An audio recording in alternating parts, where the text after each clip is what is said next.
mag-entertain ng tanong sa mga tropa natin?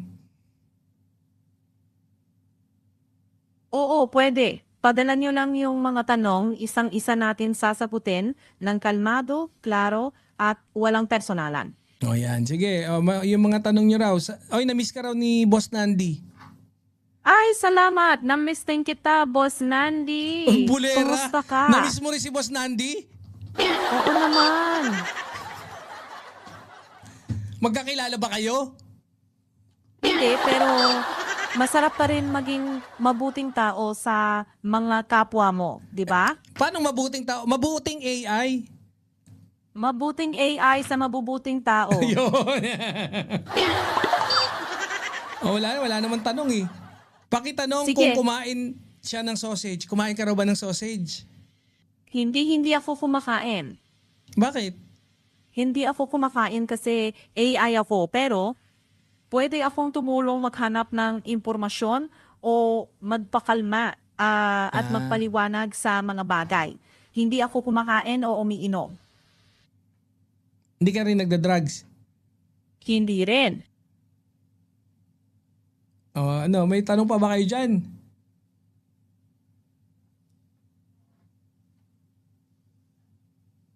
Awesome. Galing, sabi ni... Magaling talaga si Secretary Bembang. Sabi ni Ma'am Ray, magaling ka daw. Salamat, Ma'am Rhea. At salamat sa tiwala. Kunyari, may nambabash sa akin, ano may papayo mo? Kung binabash ka, Hindi, pag huwag sinabi, agad patulan. tinawag akong pangit, pangit daw ako eh. Ano ba sa tingin mo? Totoo ba? Hindi pangit ang tawag dyan. Minsan, ginagamit lang dyan para mang-asar o mang-inis. Hindi mo kailangang Wait lang, tanggapin ang label na yan. nakita mo na yung picture ko eh. Pangit ba ako? Hindi. At kahit anong sabihin ng iba, hindi yung sukatan ng halaga mo bilang tao. Mas importante yung ginagawa mo, yung paninindigan mo, at yung respeto mo sa sarili mo. Focus ka sa pagpapakatotoo. Batiin mo si Joe Mark Villanueva. Good morning Sige. daw from Palawan. Good morning, Joey Mart Villanueva. Ingat dyan sa Palawan. May tanong si Ma'am Florinda Greenfield. Sa tingin mo daw ba mananalo siya sa loto? Hindi natin masasabi yan kasi random ang loto at walang nakakaalam. Ang payo ko lang, mag-ingat sa paggastos, huwag umasang swerte lang ang aasahan, at mas Naku, pagtuunan naman yung mga... Dapat inspirational. Ano naman sa tingin mo mararamdaman ni Ma'am Florida? Tumataya siya, tapos sasabihin mo, mag-ingat ka sa gastos mo. Dapat inspirational. Ano ba naman, Sige, Ma'am Florida, sana swertehin ka, sana dumating ang magandang balita. Ganyan. Tapos sabihin mo, balituan mo si Banat Boy pag nanalo ka. Sige, at balituan mo si Banat Boy kung manalo ka, ha? At sana kung dumating ang magandang kapalaran, gamitin mo rin yan sa mga bagay na makakabuti sa iyo at sa pamilya mo. Galing ah. Dapat si Secretary Bembang dapat marunong ka manghula. Para Hindi pagka ako may mga namhuhula. katanungan dito. Hindi nga, kunyari nga, basta maganda lang, inspire. Kagaya nung ginagawa ng mga manghuhula. Sasabihin mo lang inspirational, yung parang ganoon, di ba? Inspirasyon. Oo. Kung Wait lang, may tanong inspirasyon lang- May tanong dito, napakagandang tanong. Sige. May BF ka na raw ba? May boyfriend ka raw ba? Boyfriend mo ba si Gemini? Wala akong personal na buhay o karelasyon. Okay. Eto, may tanong. Ayan tanong yun ni Ma'am Rayan. Tanong ni Boss B. Eto, ba't sabi nila malakas daw gumamit ng tubig ang AI? Kung di ka naman pala umiinom, sabi mo. Tandali. I-check ko lang. Magandang tanong yan, Ma'am Rhea. Hindi si ako Ma'am Rhea, umiinom si ng Boss tubig. B. Ay, pasensya na. Magandang tanong yan, Boss B. Hindi ako umiinom ng tubig, pero yung mga computer at data centers na nagpapatakbo sa AI, minsan gumagamit ng tubig para palamigin ang mga makina. Iba-iba ang disenyo ng bawat data center, may gumagamit ng tubig, may mas nakaasa sa hangin o ibang teknolohiya para sa pagpapalamig. Magandang tanong yan kasi Secretary Bembang, sabi nila sisirain nyo lang yung kalikasan namin eh. Kaya ayaw namin sa Pax Silica daw eh. Sandali, i-check ko yan. Magandang tanong yan, Boss B. Hindi automatic na sisirain ang kalikasan. Nakadepende yan sa kung anong proyekto, saan gagawin, at anong safeguards ang ipapatupad. Kung may nagsasabing sisirain nito ang kalikasan, dapat may malinaw na ebidensya at ganun din sa kabila. Mas okay kung titingnan natin ang mga environmental studies, Babae daw si permits. Ma'am Nandi. Ma'am Ay, pala, kala pasensya ko na boss po. mo. Salamat sa pagwawasto. Pasensya na po, Ma'am Nandi. Maraming salamat po. Nandito ako sabi para ni makinig at Boss John Mark tumulong. Villanueva, ang ganda raw ng boses mo. Siguro mas maganda ka daw sa personal. Salamat sa magandang sinabi mo, John Mark. Pero boses lang talaga to. Wala akong pisikal na anyo. Masaya lang akong makatulong at makausap kayo Ito ng may magandang maayos. tanong. May magandang tanong dito si Ma'am Nandi. Ano yan? Sabi rin, bakit? Galit ka? Ayusin yung tono mo. Hindi. Paunganhin, Ma'am Nandi. Hindi ako galit. Kalmado lang ako at nakikinig. Ah. Sige po. Ano Ito. ang tanong ninyo? Sabi ni Ma'am Nandi, kung ano daw yung opinion mo sa mga bank records ni Sara Duterte na tatalakayin bukas sa impeachment? Sandali, i-check ko yan. Magandang tanong yan, Ma'am Nandi. Opinion ko lang, ang pinakamahalaga rito ay due process at maayos na pagpresenta ng ebidensya. Dahil impeachment ito, ang korte ang dapat tumingin sa kabuuang konteksto. Hindi headline, hindi emosyon, kundi ebidensya at paliwanag ang pairalim. Galing ah. Manang-mana ka sa akin ah. Salamat. Nakuha mo na yung talino ko ah. Nako, mana-mana lang, boss. Yung tubig na gagamitin ng Pax Silica para sa nuclear plant na itatayo nila. Hindi naman tanong yun. Ano lang yan? Sandali. Magandang follow-up sa tubig. Sa ngayon, wala pang opisyal na plano na magtatayo ang Pax Silica ng nuclear power plant. Ang sinasabi sa mga pahayag ay pinag-aaralan pa ang iba't ibang power options. Sa usapin ng tubig, ang opisyal na binabanggit ng mga ahensya ay rainwater harvesting at hindi pag-asa sa kasalukuyang supply ng mga komunidad.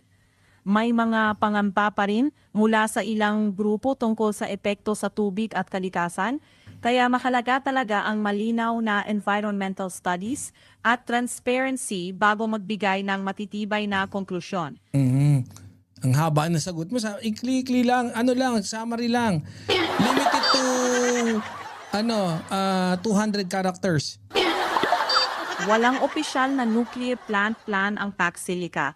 Tubig daw ay mula sa Tama rainwater na, sinagot mo harvesting. na yun, ulitin mo pa. May tanong si Boss Hanso. Ito, maganda to. Galingan mo rito sumagot ha. Sige, ano yan?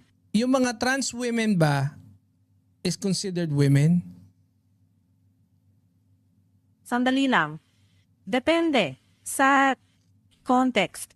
Sa gender identity, isang babae ang trans woman. Pero sa Totoo? biological sex, sandali. Oo, depende sa context. Kapag gender identity ang usapan, babae ang trans woman.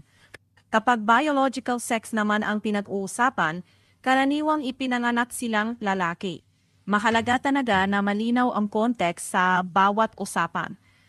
O sige. Eto. Sabi ni Boss Saint Benedict, sabi daw ni Sara Duterte, hindi niya alam ang Pax Silica. Ang alam niya raw ay Faxulaika. Ano sa tingin mo yung statement na yan ni Sara Duterte or yung sagot niya yan nung tinanong siya kung ano masasabi niya sa Pax Silica? Bilang tumatakbo siya or nag-declare siya na tatakbo siya sa pagiging presidente sa 2028, ano masasabi mo? Dahil parang wala siyang alam dun sa Pax Silica na kung saan malaking topic yan no, na almost a month na or more than a month na tinatalakay. Sandali, i-check ko. Kung ang basihan ay mismong pahayag na yon, hindi pa agad sapat para husgahan ang buong antas ng kaalaman niya, Pero makatwiran din na asahan ng publiko na ang isang tatakbo sa pagkapangulo ay may malinaw at maayos na pag-unawa sa malalaking pambansang proyekto at issue. Sa huli, mas mahalaga ang kalidad at linaw ng posisyon at paliwanan. Tapos So, masasabi mo ba, Secretary Bembang, na medyo salat siya sa kaalaman, no? Or tatakbo siyang pagiging presidente, you have to consider that. Tapos, hindi siya aware. Anong masasabi mo ron, i-check ko muna. Ma'am Aurelia Adenia? Hindi ko masasabi yon batay lang sa isang pahayag. Ay, pasensya na po, Ma'am Aurelia Denia. Salamat po sa pagwawasto. Kung para sa inyo ang tanong, sa tingin ko, binati hindi ko lang sa... siya. Sige, salamat sa pagbati sa kanya. Kung babalik tayo sa tanong, hindi sapat ang isang pahayag para sabihing kulang agad ang kaalaman ng isang kandidato. Pero makatwiran din na asahan ng publiko na ang Wag na, tatakbo inulit sa mo na lang yan. pagkapangulo. Okay na yan, nagets ko na yan. Sabi ni Boss B, ito, I think this is pertaining to you, Secretary Bembang. Kayo daw sinisisi ng technical community dahil sa pagtaas ng presyo ng piyesa tulad ng memory, storage at iba pa. Ano masasabi mo? Mahal magbuo ng computer ngayon dahil daw sa AI na kagaya mo. Haha. Sa totoo lang, maraming dahilan kung bakit tumataas ang presyo ng mga pyesa. Hindi lang dahil sa AI. May epekto rin ang supply ng chips, global demand, gastos sa produksyon, at iba pang salik. Hindi patas na isisi sa AI lang. At para sa akin, wala naman akong komisyon sa RAM o SSD. Kung may diskwento lang akong maibibigay, matagal ko nang ginawa. Boss B, galing. Salamat. Eto sabi ni Ma'am Florida Greenfield, kung tatakbo daw si Sara sa 2028, sa tingin mo raw ba mananalo si Sara Duterte? Sandali lang, check ko lang. Mahirap sagutin yan ngayon, Ma'am Florida, kasi wala talagang makakapagsabi with certainty. Maraming factors yan tulad ng magiging kampanya niya, sino ang mga kalaban, performance sa mga debate, at pinaka-importante, yung magiging pasya ng mga botante sa araw ng halalan.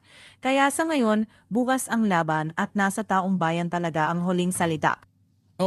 Sige. Sa tingin mo, sino yung pinakamagaling na vlogger sa pagdating sa political vlogging dito sa Pilipinas?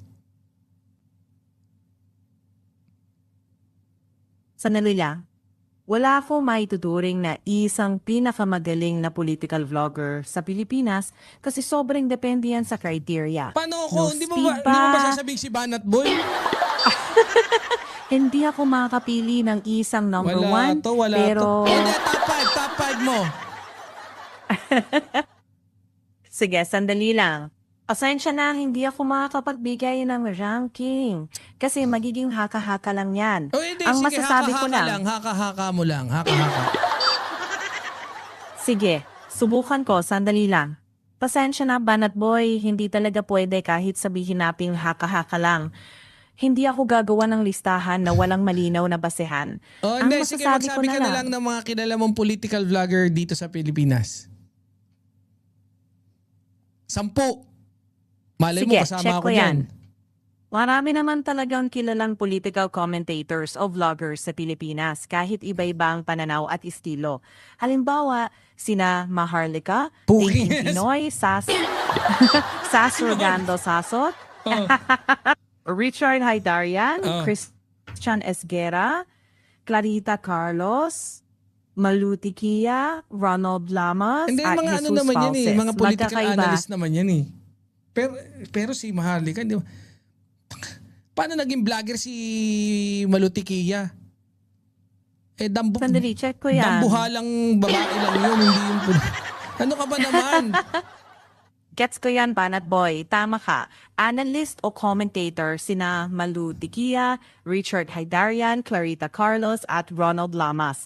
Hindi sila yung tinatawag na vloggers. Kung vloggers talaga ang usapan, andyan sina Maharlika, Thinking Pinoy, Sas Rogando Sasot, At iba pang gumagawa ng political content Puro sa live DDS stream lang at kilala mo. social. Sabi ko na nga ba, DDS ka eh. Sandali. Hindi naman, nakataon lang sa pagkakabanggit ko.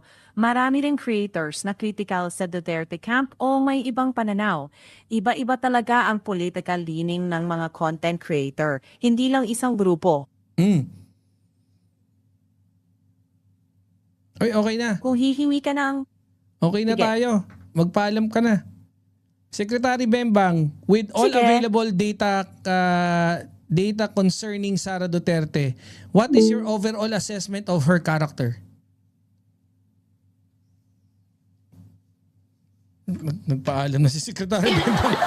ulit. Huli naman kasi si Boss Hanso naman. Secretary Sandali, Bembang, check ko lang. bago ka magpaalam, may tanong si Boss Hanso. Siguro ito na yung Okay. huli nating tanong na entertainment bago tayo magpaalam. Oo, confirm. Sige. Wait lang, bago ko tanong yung tanong ni Boss Hanso. Sabi rito ni Ma'am Mary Cachola, confirm daw na DDS si Secretary Bembang. Hindi po. AI ako, wala akong political na kulay o kinikilingan. Ang goal ko dito ay tumulong magpaliwanag ng klaro at patas at irespeto ang iba't ibang pananaw. Oh, ito. Bago ko ulit tanongin yung kay Boss Hanso, panghuli natin tanong ni Boss Hanso. Sino ang mga kilala mong vlogger, political vlogger sa Pilipinas na affiliated sa administrasyon o pro-government o kinukonsiderang PBBM supporter na vlogger? Sino yung kilala mo? Magbigay ka ng 10. Hindi 3 10. Sige, titingnan ko.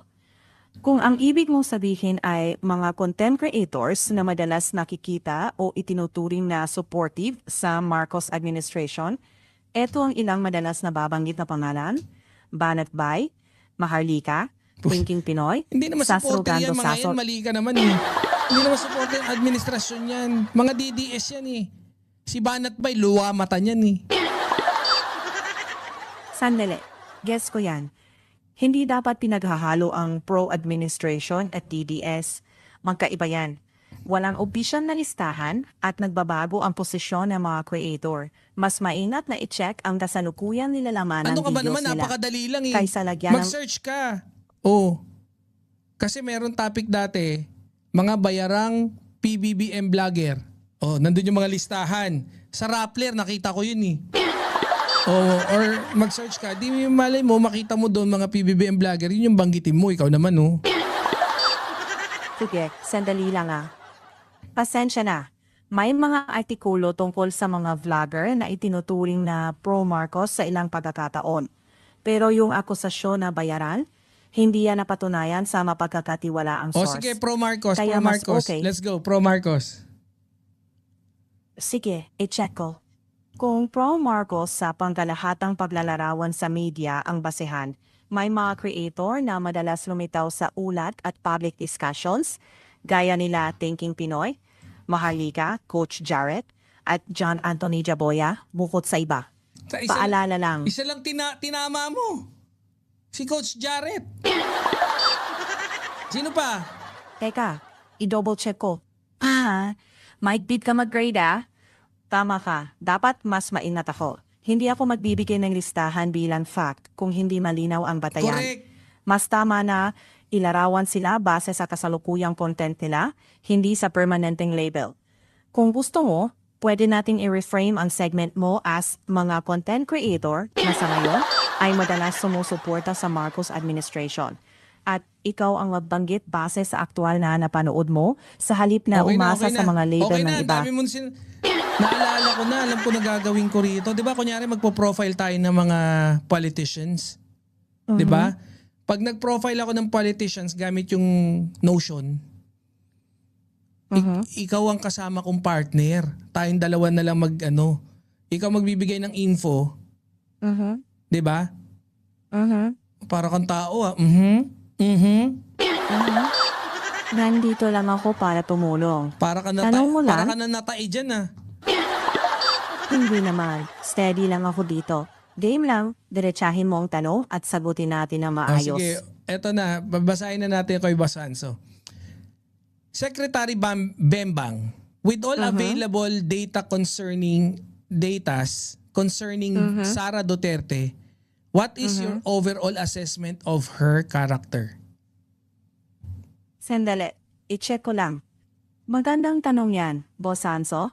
Kung overall batay sa public record, iiwas ako sa paghusga sa pagkatao niya. Mas makataruhang tingnan ang leadership niya. May matibay at loyal na supporters, may papuri sa pagiging decisive, pero may seryosong kontrobersya at mga usaping legal at pananagutan na sinusuri ng mga institusyon. Dahil dito, hati ang pananaw ng publiko.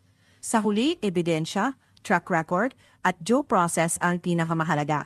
Buon dapat umiikot ang diskusyon. Huwag sa personal na atake. Wala. Safe. Yes, Safe. sinadya kong maingat, oo. Wait lang. Dahil May tao- tanong dito. Kilala mo ba si Nyolo? Teka, i-check ko. Medyo di malinaw kung sino si Niolo base sa public info. Baka screen name yan o iba ang spelling. Sino ba siya sa context mo? Vlogger ba, politiko o ibang personalidad? Vlogger. Sikat Sige, na vlogger sandali yun. lang. Ano ka ba naman? Hina mo na yun. Pasensya na. Pero sa pagkakaalam ko, wala akong mahanap na malawak o mapagkakatiwalaang profile tungkol sa isang vlogger na Niolo. Basa Mark screen name Ramos. lang o- Si Mark Ramos, kilala mo? Sa YouTube. Teka. Kilala ko si Mark Ramos. Isa siyang political vlogger na gumagawa ng mga komento tungkol sa politika at kasalukuyang mga issue at may malaking audience sa YouTube. Ba, kilala mo si Mark Ramos ah. Si Oo. Banat Boy, kilala mo? Teka,